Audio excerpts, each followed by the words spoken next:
एक होता है शहरी जीवन और एक होता है ग्रामीण जीवन। ग्रामीण जीवन और शहरी जीवन में बहुत अंतर होता है। शहरी जीवन में आप कहीं अगर बड़ी सोसाइटी में रह रहे हो, किसी फ्लैट में रह रहे हो, तो आपके फ्लैट में सामने वाले के घर में क्या हो रहा है, बगल वाले के घर में क्या हो रहा था, किसी को कोई किसी चीज़ से कोई मतलब नहीं, अगला किस कोई दुख तकलीफ में किसी से कोई मतलब नहीं, उसके वो खाना खाया कि नहीं खाया, किसी परेशानी से गुजर रहा है, इससे बहुत कम लोग होते हैं जो इस में इन्वॉल्व होते हैं। बाकी कोई इन्वॉल्व नहीं रहना चाहता, सब अपने अपने काम में बिजी रहते हैं।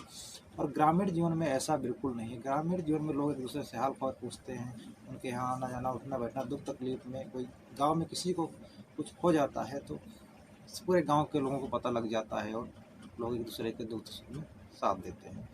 आज की कहानी है, जो आज की ये घटना है, शहरी जीवन में दो कत्ल हो जाते हैं और कत्ल होने के बाद दो लाशें 8 दिन तक घर में पड़ी रहती हैं, लेकिन पड़ोसियों को भनक तक नहीं लगती। और किसी ने क्या ऐसा नहीं था कि दुर्गंध नहीं आ रही थी, दुर्गंध आ रही थी, लेकिन पड़ोसियों ने जानने की कोशिश नहीं की थी दुर्गंध कहाँ से आ रही है आखिर। इस घटना का खुलासा तब होता है कि जबकि घर वाले अपने परिवार के सदस्यों को खोजना चालू करते हैं, उनको संपर्क साधना चाहते हैं, तब जाके पता लगता है। दरअसल बात बिहार का एक जिला लगता है सिवान जिला। सिवान के जिले के अंदर रहने वाली एक महिला जिसका नाम होता है प्रतीक्षा। प्रतीक्षा अपनी बहन से फ़ोन करना, छोटी बहन होती है वो, उससे फ़ोन कर रही थी, कई दिनों से उससे संपर्क रही थी, लेकिन उससे कोई संपर्क नहीं हो पा रहा था। तब वो लास्ट में अपनी बहन को खोजने के लिए राजस्थान 24 अप्रैल 2024 को शाम 6 बजे राजस्थान के एक जिला पड़ता है खेड़थल जिले के अंदर एक थाना लगता है कप्पू टोड़ा के अंदर वो जाती है और वहाँ एक त्रिहान सोसाइटी पड़ती है। त्रिहान सोसाइटी के 10वीं फ्लोर पर चली जाती है और वहाँ जाके 10-15 मिनट इंतजार करती है और अपने बहन का दरवाज़ा खटखटाती है, लेकिन कोई रिस्पॉन्स नहीं आता है। और रिस्पॉन्स नहीं आता है तभी वो कुछ देर इंतजार करने के बाद देखती है तो घर में ताला लगा होता है। तो वहीं बगल में पड़ोसी के घर के दरवाज़ा खटखटाती है और पड़ोसी निकलता है तो पूछती क्या आप हमारी बहन आकांक्षा को देखा है आप? तो पड़ोसी कहता है कि नहीं, हमने कई दिनों से नहीं देखा है और हम ज़्यादा ही जैसे हमारा कोई बोल चाल तो है नहीं ज़्यादा, और हम दूसरा इन्वॉल्व भी नहीं रहते हैं किसी के मतलब में। तभी वो दूसरे घर का दरवाज़ा खटखटाती है तो पड़ोसी निकलता है और पूछता है, उससे पूछती है कि क्या आप हमारी बहन आकांक्षा को देखे हैं? तो कहता है कि नहीं, हम कई दिनों से तो नहीं देखे हैं, 5-6 दिन से ये दरअसल में घर बंद रहता है और कोई निकला नहीं, 5-6 दिन हो गए। तभी वो थोड़ी देर रुकती है और कहती है कि क्या आपको कहीं यहाँ से स्मेल की आ रही है, अजीब सी स्मेल आ रही है, आपको नहीं पता लग रहा है? कहते हैं हाँ, स्मेल तो आ रही है, लेकिन कई बार होता है घर के अंदर चूहा वगैरह मर जाते हैं, तो इस करके हम कुछ ज़्यादा इन्वॉल्व रहेंगे, पड़ोसी क्या कर रहे हैं और क्या नहीं कर रहे हैं हमसे ज़्यादा इंटरफेयर नहीं करते हैं। तभी वो कुछ देर सोचने के बाद कि यदि दरवाज़ा बंद है घर के और अगर बाहर गए हैं तो कोई संपर्क नहीं हो पा रहा है, तो उसकी बेचैनी जो है बढ़ती जाती है उसकी बहन की। तो कुछ थोड़ा देर सोचने के बाद वो पुलिस थाने फ़ोन करती है। टप्पू कोड़ा थाने के अंदर फ़ोन उठाते हैं एसएचओ साहब। एसएचओ साहब फ़ोन उठाने के बाद इसकी जानकारी डीएसपी साहब को देते हैं। डीएसपी साहब होते हैं अपने आला अधिकारियों के साथ में कई पुलिस फोर्स बल के साथ वहाँ पहुँच जाते हैं और घर का मुआयना करते हैं और वीडियोग्राफी की जाती है दरवाजे की, और उसको तोड़ने के लिए डॉग स्पॉट को बुलाया जाता है। डॉग स्पॉट की जिस तरह से हरकतें कर रहा था, उनको देख कर कुछ गड़बड़ है, तो वहाँ दरवाज़ा तोड़ते ही जैसे कि दरवाज़ा तोड़ा जाता है, घर के अंदर लोग घुसते हैं, तो उस घर के अंदर से इतनी दुर्गंध आ रही थी कि वहाँ 1 मिनट क्या 1 सेकंड भी रुकना लोगों का मुश्किल हो रहा था। जब घर की तलाशी ले जाती है तो वहाँ जो होता है बात कोना कोना देखा जाता है, और जब एक बाथरूम का दरवाज़ा खोला जाता है तो उस बाथरूम के दरवाजे खोलते ही लोगों के होश उड़ जाते हैं। वहाँ दो दो कत्ल हुआ, दो लाशें पड़ी होती हैं, जिसका एक 25 वर्षीय महिला की लाश थी, इसका जो होती है उसका प्रतीक्षा की बहन होती है आकांक्षा। आकांक्षा जो है पेशे से एक टीचर का काम करती थी, जो प्राइवेट स्कूलों में बच्चों को पढ़ाती थी, और उसकी एक बेटी होती है जिसका नाम था नव्या पांडे। 4 साल की बेटी नव्या पांडे की लाश होती है। दोनों की माँ बेटी की लाश इससे सड़ चुकी थी, जैसे बहुत यानी कि बहुत बुरा हाल था, मक्खियाँ मीना रही थी लाशों को देख कर, वहाँ आने का बुरा हाल हो गया था। तभी उसके जो पति होते हैं निशांत पांडे को फ़ोन लगाया जाता है, लेकिन उसका कोई कॉन्टैक्ट नहीं हो पा रहा था और उनके घर वालों से भी कोई संपर्क नहीं हो पा रहा था। तब पुलिस बहुत हैरान थी कि इस मामले में कहीं वो निशांत पांडे ही तो नहीं कातिल है, या कि उसको कहीं कुछ हो नहीं गया है। और जो प्रतीक्षा होती है अपनी माँ को सारी बात बताती है और परिवार वाले वहाँ पहुँच जाते हैं और उन पर रो रो के बुरा हाल हो जाता है।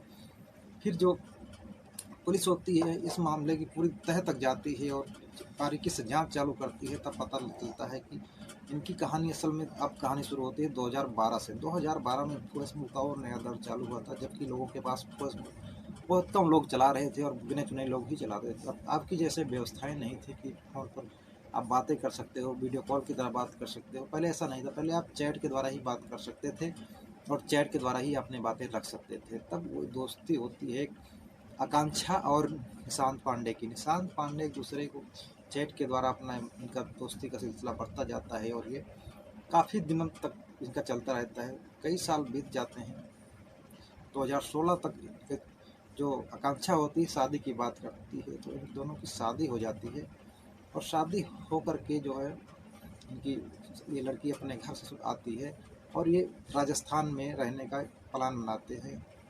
तब इनके समय का दौर धीरे धीरे गुजरता जाता है और इनकी एक बेटी हो जाती है जिसका नाम रखा जाता है नब्बे पांडे। नब्बे पांडे से जो निशांत पांडे होता था बहुत प्यार करता था, अपने पति से भी बहुत प्यार करता था, लेकिन कोई सोच ही नहीं सकता इतना प्यार करने वाला ऐसा कुछ कर सकता है। जब सारे मामले की लेकिन जो निशांत पांडे था बहुत ही शातिर था। वो अपनी इस शादी की जानकारी अपने घर वालों को, माँ बाप को, भाई बहन को, किसी को इस जानकारी की दी ही नहीं कि हमने शादी कर ली है।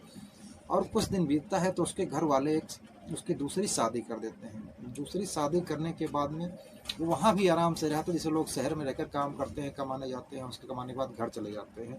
इस तरह से वो आता जाता रहता था। तो इस करके किसी को कोई शक नहीं होता था कि इसने दूसरी शादी कर रखी और दूसरी शादी एक शहर में शादी कर रखी, गाँव में शादी कर। लेकिन कई सालों का वक्त बीत जाता है तो अब 2024 लगते या 2-4-6 महीने कुछ पहले पता लग जाता है, जो आकांक्षा होती है इसको भनक लग जाती है कि इसकी शादी हो गई है और ये दूसरी पत्नी रखा हुआ है गांव में।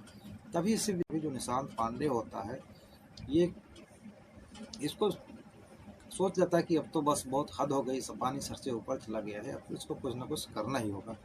तो इनका जो तकरार बढ़ते बढ़ते एक दिन बहुत ज़्यादा बढ़ जाता है। 17 अप्रैल 2024 को इनका तकरार कुछ ज़्यादा ही बढ़ गया, तो इन दोनों में काफ़ी झगड़ा आगे हो गया। और जो निशांत पांडे होता है अपनी पत्नी आकांक्षा का गला इस तरह पकड़ के रखता है कि जब तक उसके प्राण नहीं निकल जाते हैं उस गले को छोड़ता नहीं। बड़ी बेरहमी से उसकी हत्या कर देता है और हत्या करने के बाद में उसको लाकर बेड पर बेटी लेटी होती है उसके बगल में इसको सुला देता है। सुलाने के बाद में वह वहीं बगल में आप भी सो जाता है और लेटा रहता। पूरी रात उसको ऐसे सोचने में बीत जाती है कि अब इसके साथ क्या करूं क्या ना करूं, बेटी के साथ क्या किया जाए। पूरा 9 घंटे का वक्त लग जाता है उसको सोचने में। उसके बाद में जब सुबह हो यानी कि 9 घंटे बीत जाते हैं तो उसी तरीके से सोई हुई बेटी अगर कुछ मांगती तो खाना पीना खिला के उसको सारा चीज़ जो कुछ उसकी फरमाइशें होती थी उसकी पूरी कर देता था। और उस सोती हुई बेटी का अपना गला दबाता है उसी पत्नी की तरह, जैसे जब तक वो मर जिसकी प्राण निकल नहीं जाते हैं बेचारी की बड़ी बेरहमी से उसका भी गला दबा कर हत्या कर देता है। कहानी बहुत ही दर्दनाक है दोस्तों, किसी की भी होश उड़ा देगी इस कहानी। कोई अपनी बेटी के साथ इसको दिल जान से प्यार करता हो उसके साथ ऐसे कर सकता है, ऐसा कोई सोच नहीं सकता। तब वो जब उसकी हत्या कर देता है और फिर जब सुबह हो जाता है, सुबह का वक्त हो जाता है, तो उसके साथ कैसे क्या किया जाए, तभी वो अपने घर की दोनों की लाशों को बाथरूम में रखता है और उसके बाद में लगता है कि उसने मान लो कुछ किया ही ना हो और वो बिहार चला जाता है। वहाँ आराम से रह रहा है। जब उसकी सास फ़ोन करती है तो कहता है कि वो हरिद्वार गई है नहाने के लिए, जब आएगी तो हम बात करा देंगे। और उसकी उसी बीच उनके जो आकांक्षा होती है उसके स्कूल से फ़ोन आता है और कहती है आकांक्षा, स्कूल वाले कहते हैं कि आकांक्षा नहीं क्या बात है, सब ठीक ठाक है कि, तो कहता नहीं उसकी तबीयत ख़राब है और जब ठीक हो जाएगी तो स्कूल चली जाएगी। अब इस तरह से वो टरकाते रहता है, लेकिन मामला जब धीरे धीरे काफ़ी दिन बीत जाते हैं तब मामला सामने आता है।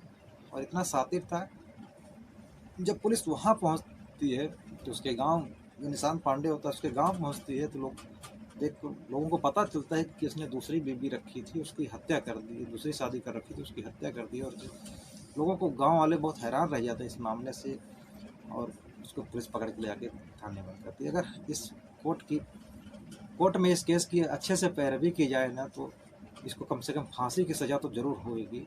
लेकिन हमारे देश के कानून के ऊपर आपको कुछ कहना तो शायद आपसे ज़्यादा समझदार कोई नहीं है कि आरोपी जो हैं या तो जेल में सुरक्षित महसूस करते हैं या तो जेल के बाहर जमानत पे आराम से घूम रहे होते हैं, तो कोई फर्क नहीं पड़ता है और दुखी परिवार अपना दुख लेकर इधर उधर तड़पता रहता है। तो इस तरह से है। कहानी कैसी लगी दोस्तों? अगर कहानी आपको अच्छी लगी और नॉलेजफुल लगी कि करने मतलब आप जागरूक रहें और अगर यहाँ पे देखा जाए तो आकांक्षा के परिवार वाले जो हैं थोड़ा सा ये भी नहीं जानने की कोशिश किए कि कम से कम निशांत पांडे की फैमिली से किसी को, माँ या पिता या भाई बहन कोई तो होगा इसकी फैमिली में, उसको बुलाना चाहिए था शादी का। उनको कहना चाहिए था कि इनकी नात रिश्तेदारों में से कोई तो होना चाहिए, ऐसे शादी नहीं कर देनी चाहिए थी। ये थोड़ा सा मिस्टेक हुई, ये थोड़ा सा जान पहचान रखना चाहिए था। लेकिन क्या भरोसा किया जाए, जो अरेंज मैरिज होते हैं और लव मैरिज में क्या होता है। तो अगर आपका कोई सुझाव हो तो कमेंट बॉक्स में ज़रूर करना।